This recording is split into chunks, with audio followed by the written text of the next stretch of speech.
Miting du sukan mali firep tu su thum mali wakhal nadi khalli thamoi nadi aningde miting du sukan mali firep tu su thum mali khangdo da paudam na nange ye maribu kalak mang da khong goina maisa lang kiba kaura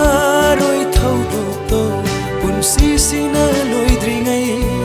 kaura roi thau do to punsi sina lai ringai wakhal nadi khalli thamoi nadi aningde mityeng du sukan mali firep tu su thum mali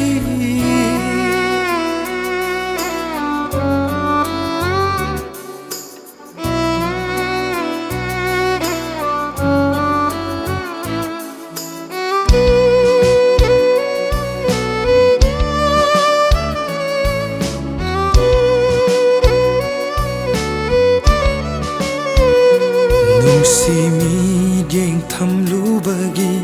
wakhal ira hau khibani wasak jet pa oiru bagi kau tho pasu ngamda bani nung si mi ding tham lu bagi wakhal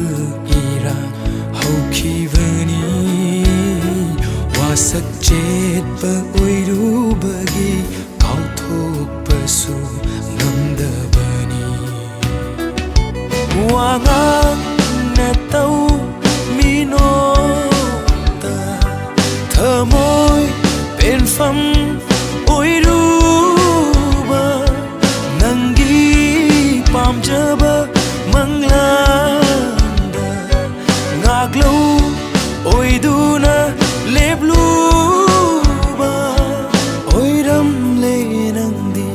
saklon pubi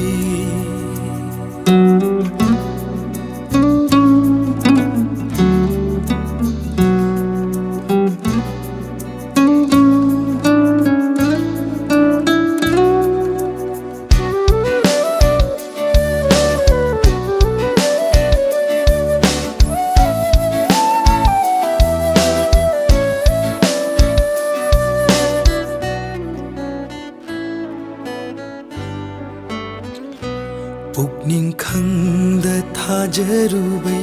thamoi mai cha oiri bani pukchel ting na leplu bagi miwa chaitheng fangli bani pukning khangda thajaru bai thamoi mai cha oiri bani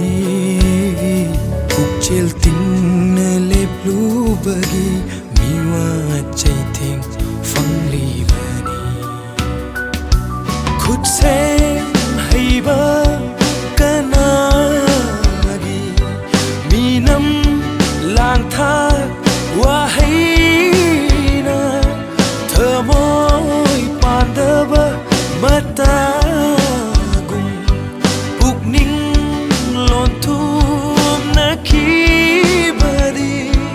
kai ho chetana wakhal nadi khalli thamoi nadi aningde mityeng du sukan mali firep tu su thum mali